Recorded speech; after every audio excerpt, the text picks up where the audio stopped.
امیر جماعت اسلامی سراج الحق کہتے ہیں کہ اگر سیاستدانوں نے الیکشن پر اتفاق رائے پیدا نہ کیا تو مارشل لاء کا خطرہ موجود ہے۔ پروگرام ان فوکس کی میزبان نادیہ نقی سے بات کرتے ہوئے ان کا کہنا تھا کہ اگر ایسا ہو گیا تو پھر بلدیاتی الیکشن ہی ہوں گے، جنرل نہیں۔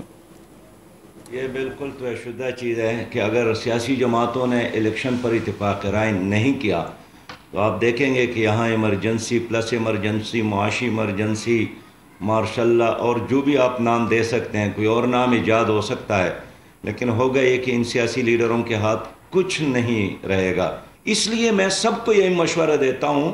کہ شرائط کے بغیر صرف الیکشن ڈیٹ پر ایک اتفاق رائے بنانے کی ضرورت ہے۔ یہ ٹھیک ہے کہ مذاکرات سے پہلے آپ نے دیکھا ہوگا کبھی بھی پی ٹی آئی والے تیار نہیں تھے، گزشتہ 5-10 سالوں میں تو کبھی بھی انہوں نے پوزیشن اختیار نہیں کی۔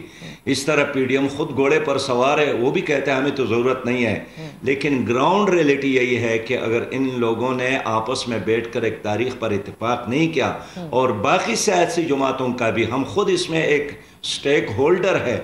تو نہ الیکشن ہوگا، نہ قبل ہوگا، نہ مابعد ہوگا۔ یہ لوگ پھر جائیں گے بلدیاتی الیکشن میں، اس لیے کہ عمومی طور پر مارشل لاء میں جنرل الیکشن نہیں ہوتا ہے، بلدیاتی الیکشن ہوتے ہیں۔